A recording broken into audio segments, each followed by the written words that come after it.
C'est ici, à la Maison du Vitrail, que les vitraux de Notre-Dame seront peut-être restaurés. Une idée qui tient particulièrement à cœur à Emmanuel. Pourquoi donc ? Parce que nous voulons que le patrimoine reste français, que ce soit les entreprises françaises qui restaurent ce patrimoine.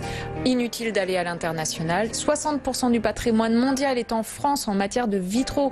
Nous avons besoin de restaurer ce patrimoine, nous, et pour valoriser notre savoir-faire. Ce qui va être important dans les panneaux de Notre-Dame, c'est essentiellement les verres qui n'existent plus. Les cuissons étaient approximatives, alors qu'aujourd'hui, nos cuissons sont vraiment plus adaptées et plus profondes. Donc toutes nos peintures resteront encore plus longtemps que celles de l'époque. Si les vitraux atterrissent ici, dans quel état vous allez les récupérer ? Il y aura obligatoirement des cases de chauffe.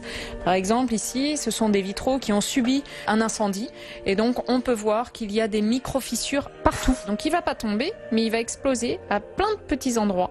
Chaque morceau de verre est séparé par un plomb et ces plombs-là, avec la chaleur, risquent d'être sérieusement altérés, d'avoir trop fondu et donc de ne plus tenir tout l'ensemble du vitrail. Donc là, il va falloir, à mon avis, restaurer intégralement les vitraux. Si vous restaurez ne serait-ce qu'une seule rosace, combien de temps de travail ça va représenter à peu près et quel coût ? Il faut compter à peu près 3 mois de travail et après le coût, on sera plutôt sur du 3 000 € du mètre carré. Là, on a un système de ce qu'on appelle cage à mouches. C'est un système qu'on retrouve beaucoup à Notre-Dame qui nous permet d'avoir de loin un espèce de gris, mais un gris vibrant. Donc on va avoir pas mal normalement de restauration de pièces comme ça. Mais c'est incroyable, ici il y a des bouteilles partout. Cette énorme bouteille de verre, c'est quoi ? Ah, ça c'est un manchon, c'est en fait la base de nos plaques de verre et ce sont des souffleurs de verre qui nous font ces bouteilles et qui ensuite les transforment en plaques pour faire nos vitraux. D'accord, mais alors ces plaques de verre, où est-ce qu'elles sont rangées ? Eh ben Ariane, on y va ? Je vais vous les montrer. Allons-y. On est dans notre stock de verre où on a 18 000 m² de verres différents, dont 6 000 m² de verres anciens. Ici, vous n'avez que des verres de restauration, des verres qui ne se trouvent plus. Celui-ci est extraordinaire, il a des veines, on a l'impression d'être dans des vaisseaux sanguins. Et ça, c'est un verre qu'on ne retrouvera plus jamais. Est-ce qu'il y en aurait d'autres qui servaient à la restauration des vitraux de Notre-Dame, par exemple ? Alors, il y en a plusieurs. Par exemple, nous avons des verres qui sont un peu rouges, comme cela, qui est un rouge profond. C'est amusant, on pourrait imaginer un vêtement avec un... Ce serait original, non ? Alors figurez-vous qu'on a fait des robes. On a fait des robes pour Paco Rabanne. Mais non. Si, tout en verre. Il y a eu des défilés avec une robe en verre. Bon, vous me ferez une petite jupette pour cet été, d'accord ? Pas de souci. Bon, alors c'est peut-être un peu lourd, hein. Pour faire de la place dans le métro, je pense que ça peut être pratique, non ? Pas de problème. Mais alors les tout premiers verres utilisés, c'était lesquels ? Ce sont des cives qui sont un peu travaillées, soufflées à la bouche. Et là, on faisait des vitraux qu'avec ces cives-là. Ce n'était que des vitraux avec des ronds. Nous avons découvert tous les différents verres qu'il existe.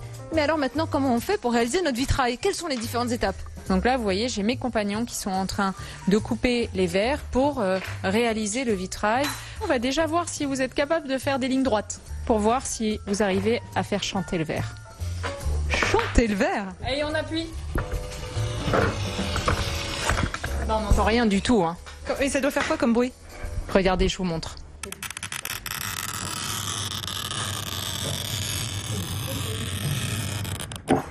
Et donc, allez-y, vous allez le décrocher. Oh ! J'ai gagné ! Non, mais je savais pas que ça me rendrait aussi heureuse de couper du verre. Quand on a terminé donc, de couper tous les verres qu'on aura choisis en amont, eh bien, on va aller monter le vitrail. Ça veut dire qu'on va mettre notre verre dans les baguettes de plomb. Vous voyez, là, elle est en train de poser l'autre verre dans cette rigole de plomb qui vient d'être apposée. Regardez ce que ça va donner dans quelques temps. Dernière étape, la soudure. Et alors là, je pense que je vais mettre la main à la pâte, enfin si vous voulez bien. Ça me fait un peu peur que vous essayiez sur mon panneau, mais... Hop, on y va, vous me tenez cette petite baguette d'étain. Bien centré, là c'est bon ? Oui. 1, 2, hop, pas plus. Je vais rester plus longtemps. Plus longtemps, je remets dessus. Voilà. 1, 2, 3, vous m'arrêtez. Hop. J'ai réussi.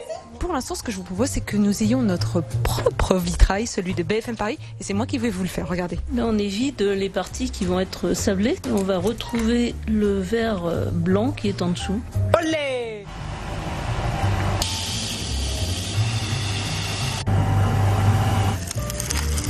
Waouh!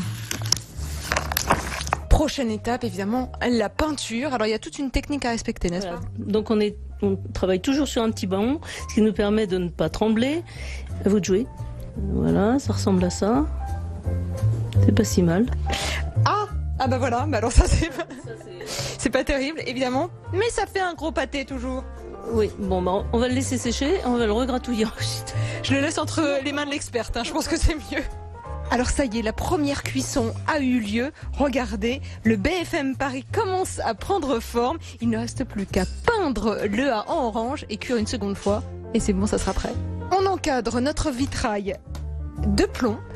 Et ensuite, nous allons souder à l'étain. Dernière petite touche, le mastic. Pour Notre-Dame, il faudra peut-être attendre encore un peu avant de pouvoir restaurer les vitraux. Mais en attendant, regardez, le premier vitrail BFM Paris. C'est cadeau, je vous l'apporte. À bientôt.